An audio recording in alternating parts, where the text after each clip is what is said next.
और एक हिस्सा है कि आपके बच्चों की बुद्धि कभी भी तेज रहे, तीव्र रहे, मंदी मंद ना हो, कभी भी उनकी बुद्धि तेज रहे, तेजस्वी रहे, आईक्यू उनका अच्छा रहे, मति मंदता कभी भी ना आए। तो आप और एक छोटा सा नियोजन करना, और वो नियोजन बस वही है जो मैं बार बार पहले कह चुका हूँ, दही चूना मिला के खाते रहना, गाय के दूध का दही बनाना, चांदी के बर्तन में उसको दही जमाना, सकाड़ी उसको दही को चूना मिला के खाना। गाय माने देशी गाय, तो मति मंदता नहीं आए, बच्चों में स्वस्थ रहे, तेजस्वी रहे, तपस्वी रहे, सद्भावी हो, सद्विचारी हो, इसके लिए कुछ छोटे छोटे नियोजन। और एक छोटा सा नियोजन, वो नियोजन क्या है? नियोजन एक ही है कि हमें अच्छी सुदीर्घ जीवन वाली, तेजस्वी जीवन वाली संतान चाहिए, स्त्री हो या पुरुष, मूली हो या मूला, संतान तेजस्वी तपस्वी चाहिए।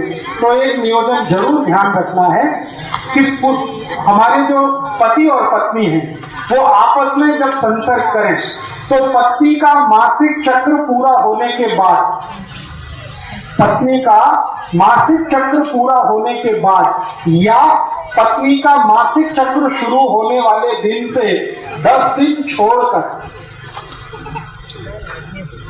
पत्नी का मासिक चक्र शुरू होने वाले दिन से 10 दिन बाद और 17 दिन के पहले या 18 दिन के पहले, बीच का ये 7-8 दिन का जो समय है, इसी समय में एक दूसरे के साथ संसर्ग करें तो सबसे ज्यादा तेजस्वी और तपस्वी संतान होगी। पत्नी के मासिक धर्म के शुरू होने वाले दिन को गिनकर 10वें दिन से 18वें दिन के बीच का जो समय है, यही सबसे अच्छा समय है तेजस्वी और तपस्वी संतान का। वही 7-8 दिन का समय है। अब इसमें 2 तरह के दिन आएंगे, एक सम होंगे, एक विषम होंगे। जैसे 10वां दिन सम, 11वां विषम, 12वां सम, 13वां विषम, 14वां सम, 15वां विषम, 16वां सम, 17वां विषम, 18वां सम। तो जो सम दिन है उनमें अगर आप संसर्ग करेंगे तो 99% पुत्र होगा, और विषम वाले दिन में संसर्ग करेंगे तो 99% पुत्री होगी। 1% इसमें अपवाद है और वो कहीं भी होता है।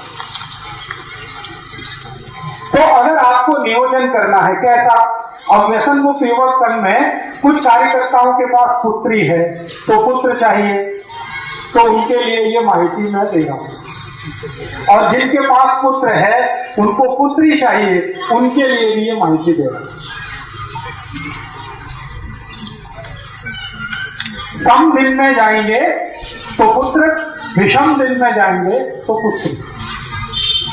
और एक और माहिती इसी नियोजन के लिए, आप जानते हैं महीने के 2 पक्ष होते हैं, एक शुक्ल पक्ष और दूसरा, तो जो शुक्ल पक्ष है, इस शुक्ल पक्ष के दिनों में अगर आप संसर्ग के लिए जाते हैं तो 99% आपके बेटे या बेटी का जन्म जो होने वाला है वो बहुत प्रतापी, तेजस्वी, लड़ने वाला, भिड़ने वाला होगा।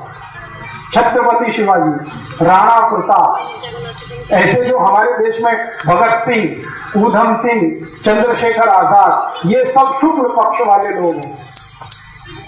शुक्ल पक्ष आप समझते हैं, जब चंद्रमा लगातार बढ़ता हुआ होता है, और कृष्ण पक्ष उसका उल्टा।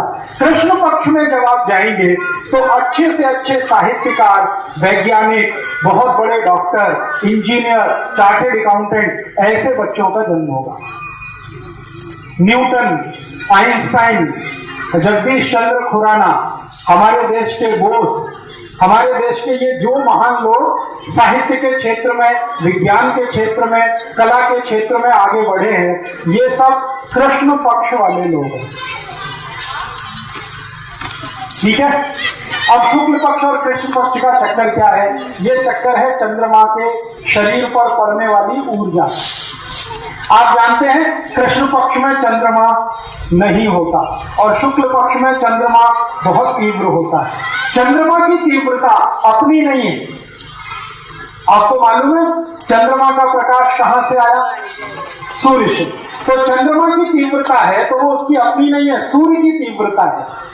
तो आप समझ लीजिए शुक्ल पक्ष में सूर्य की तीव्रता है, तो उस दिन में जो संतान आएगी वो सूर्य जैसी ही होने वाली है।